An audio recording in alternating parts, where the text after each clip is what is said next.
Ehihie ọma ụmụ ọdịnala Igbo.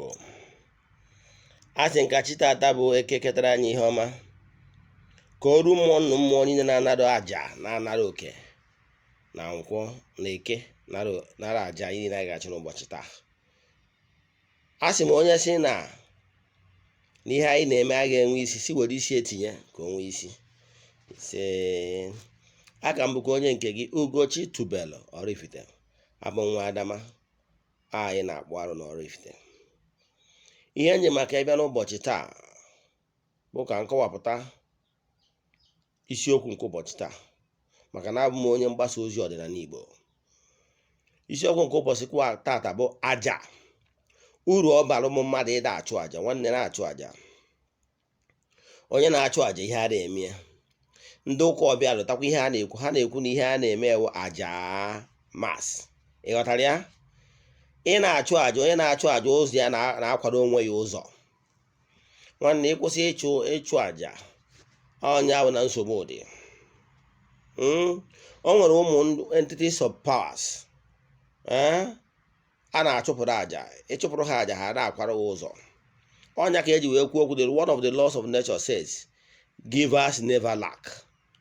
If you so giving, na-emesara aka, ị na-ama ụmụ mmụọ entities of powers we know you. Mana aghọtara m ịbụ onye na-azụ ahịa, ịbụ onye ọdịnala Igbo, mana ibi na obodo ugwu Awụsa, ibi mba dị iche iche,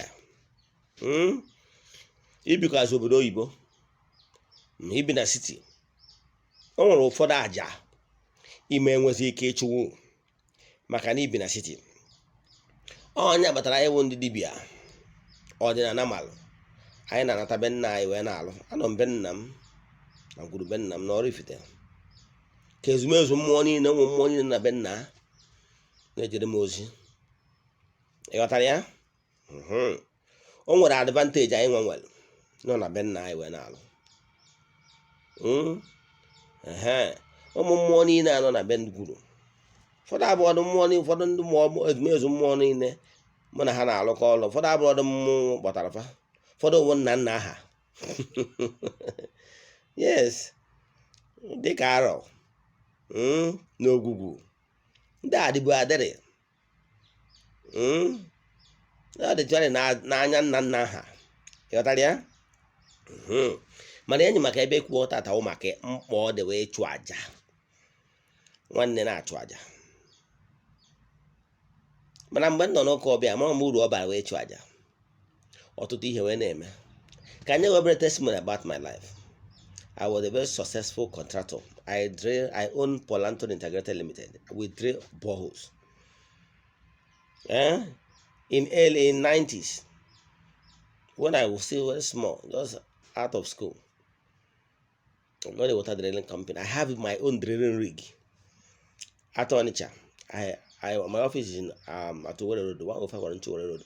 First floor. We are doing well from site to site. My machine will never be idle for maybe for 1 week. No, from site to site. Most prominent people will drill borehole for them. But at this stage, there was a day I had a dream. I'm telling you a testimony about myself. Ihe nja like ịkọ stories bụ na ichefu ihe m kwuru ta akụkọ nkọrọ. Wee fụ onwe m n'ime ịkpa, n'ime ọhịa. Ngara side ya, odidi otu n'owu ya. Nga side ya, gagido nọ n'ime ọhịa, gbagido okirikiri, bido bewezi akwa n'ime ụlọ, epepụta akwa, bepụta n'ihe, tita, fụ anya mmiri n'anya m. But onye ụka ọbịa, I couldn't do much. I prayed the type of prayers we used to pray then.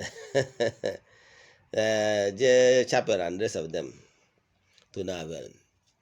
Make this here. Ihe mgbu dị iche iche bịa. Maka na ụdị aja na-achụ mgbe ahụ, aja mas, abụrụ ụdị aja achọrọ ka m chụọ.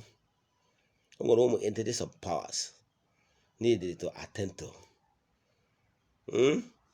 Mana to cut the whole story short, finally, mbido nwe ihe mgbu dị iche iche. Jechari m obodo Igbo, bie ma Abuja, mechaa na mmanata to spare one. I made my call. I'm doing it now. I'm very happy doing it, because seeing a lot of people facing a lot of challenges, and by mere spoken words, with my authority, with your form, kwubi okwu ihe n'ime a na-eme ọ na-enye m obi aṅụrị. It gladdens my heart. Now ihe nchọrọ ikwu maka ya bụ ịchụ aja. Ụfọdụ ndị nọ mba dị iche iche ma ndị nọ mba obodo oyibo ime ya chụwụzi aja n'onwe gị. I remember na nkwado iwu dibịa sọrọ ofu nkwado a na-akwado okwu n'obodo mbụ Anedo ịwa akpa aja. Ịwa akpa aja ọnya bụ n'ọdụ ka na-echi dibịa. Ịwacha akpa aja bụsa aka a ga-ekoro akpa dibịa. Akpa dibịa na-eko konye ekoye ekotu ekoyekwa ekoyekwa. Bụsa aka ya aka ihe niile. Ihe ndakọ ya emesi tụwa nzu 7 instead of nzu okoro 5 mgbe ọ na-atụ. Mana enyi okwu bi ewu ọ nkwado a na-akwado maka ịchụ aja. Mgbe ahụ ịchụkwuzi aja na ụmụ mmụọ anara maka na akwadogo gị maka ịda achụ aja n'isi onwe gị na n'isi ndị mmadụ ndị ọzọ. So onye na-achịkwa o nwere ụfọdụ aja nwere level by level, nwere obere aja nwere nnukwu aja. Aja nwere ụfọdụ aja gị nwawe onye nkịtị ama achụ unless na dibịa chụrụ ya. Maka na lọta inu ndị Igbo na-atụ na ochie dibịa chụọ aja ọ dị ka ewerie nye ndị mmụọ n'aka. Ịghọtara ya? Etu o si wee dị. So ọnya ka anyị ji wee bụrụ dibịa. Asị onye ọdịnala ekwuru m n'ihi eme 70% of things but 30% remain is for dibịa. Ịghọtago? A called one. Now ihe nchọrọ ịkọwa maka ya bụ ịchụ aja. Nwanne na-achụ aja. Obere aja bụ aja ị nwere ike ịtụ nzu, waa ọjị, jiri akwa Igbo wee ze mmụọ iwe ma ọ were jụchaa ahụ wee tiwa ya. Aja ka ị chụpụrụ ụmụ mmụọ ka uke na ụchụ chara gị n'ụzọ. Ọ nwere ụmụ mmụọ na-anaghị oke. Nke a bụ obere aja. Obere mmadụ nwere ike ịchụpụ ya nọ onye kpọtụgoro chie. Nke a ofu. Mana e nwere nnukwu aja. Aja mere involve blood. Na ị ga-egburu mmụọ anụ ka bụ nnukwu aja. Ọ bụrụ mmadụ na-emewu nke a ọ gasịrị were. Ọ bụrụ ime emewe isi na imesịrị ọ gara. O nwere ụfọdụ aja ya acha ịjụ enidere onye ji nnukwu ọfọ okwuchi okwu otu dị ọfọ. Ịghọtara ya? Mana ị na-achị kọwara gị ịbụ na mmadụ na-efu now ị ga na-achụ aja. Ọ bụrụ na ị nọ n'ibi na town ị nwere onye ị ga na-achụwu aja n'onwe gị, nwee na onye spiritual director onye ga na-achụpụrụ gị aja. Ị nwere ike ịda achụ aja ofu ugboro n'ọnwa, ise ndịere onye ahụ obere ego ọ chụọ aja n'afa gị. Ụmụ mmụọ gwa na ọkwa onye dị etu a wetara ihe aja, wapụrụ ha ọjị, tụọrọ ha nzu, tụọrọ ha edo, tụọrọ ha mmanya, mee saraka, were akwa wee zie iwe wee chụọrọ ụmụ mmụọ aja. Ụmụ mmụọ enyefe ị na-ede ude na-apụta. Ime ọnụ nwere aja a na-akpọ aja ogologo ụzọ. Ịbụ onye na-agbakarị n'ụzọ ị na-eji ahịa na-aba moto na-eje na ntị. Ịma ọ na anyị nọkọta etu a iwere aja iwere akwa kwa ndụ jụchụọ onwe gị wee chụpụ aja n'ogologo ụzọ. Ị mara ọ mụ ihe na-agọ ya ahụ ị na-eme n'ebe a n'ụzọ moto asị na moto nwere accident ya ọ bụrụ gbasara gị, asị na onwe onye survive n'ime ọ bụrụ gị. Ị mara e nwere mgbe a na-anọkọta wapụ ọjị. Ị mara ụmụ ihe niile ọ bụrụ na ị na-eme ihe ma ọ bụ dị ụtọ na ebe ibi wụ taụn ị nwere ike ime ịchọ na onye wu dibịa na spiritual director ga na-achụpụrụ aja n'isi gị ka ihe nwere na-agaziri gị. Ị ga na-achụ aja. A na-achụpụrụ ụmụ mmụọ aja. O nwere ụfọdụ ụmụ mmụọ ibu na anyị nwawu dibịa. O nwere ụfọdụ ọrụ ọ na-abụ alụọ. Ọ bụrụ nke niile okike. O nwere nke ya wee mere eji ọma na ụmụ ọgbọ ezampụ ụmụ ọgbọ kwapụrụ ha ibu. Ụfọdụ ụmụ mmụọ dị iche iche gasị chụpụrụ ha aja. Ụfọdụ arụsị chụpụrụ ha aja ha enweghị ha chaa n'ụzọ. Ịghọtara ya? Ọ bụrụ ihe niile bụ kasambin. O nwere nke ọhịa abụọ bụ na ụfọdụ arụsị kpọọ ya gị na-enwe eba gị na-enye ya okie o jebere onwe ya hapụ onye oji. Ịghọtara ya?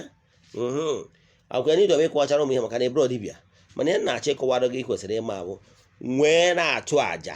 Ọ bụrụ na ebe ibi na ịma achụwu aja n'onwe gị, nwee onye dibịa ị na-anọkịta were ihe nye si ya ngwa chụọnụ m aja, weda ma ọ bụ obere aja ma ọ bụ aja a ga-egburu anụ ka ụzọ gara gị. Nwanne na-achụ aja. Ọ bụrụ iwu na ya achụ ya direct ịchụ ọwụrụ ya achụ uwe maka na ibi na taụn ya nwee dibịa ị na-enye ego ekọdụ nwanne ga na-achụpụrụ gị aja n'isi gị ka ihe wee ghere ka ụzọ gị wee ghere. Na-eme etu a na a sị na givers never lack. Ị na-emere ụmụ mmụọ ife na-enye ụmụ mmụọ ife ha na-emeghere gị ụzọ. Mana ọ bụrụ na eju na ime emeghere ha ihe n'ime enye ha ihe ha nwa ama enye gị. And one good thing about it na ihe ọbụla i nyere mmụọ we will receive it multiple fold. Aka m bụkwa onye nke gị Ugochi tubelu na Oraifite. onye mgbasa ozi ọdịnala, ị ga-eji afọ a wee chọta m na Facebook, sendịrị m friends request, ma ọ were nọmba m ma kpọrọ WhatsApp nọmba m, sendịrị m meseji n'ihe ọbụla ị chọrọ ịmụ gbasara ọdịnala, ma ọ na-ịchọ ka nyere gị aka. Anyị na-agbakwa afa. Ihe ị ga-eme wee kpọọ na nọmba ma ọ bụ sendịrị m meseji 0805 7837672 Ugochi tubelu Oraifite. Nwa Adama anyị na-akpụ alụ. Igbo makanụ, anyị ga-adị ka echi n'echi adị agwụ agwụ. Anyị ga-azụ ka afịa na ya amana ka afịa. Ya gazienụ.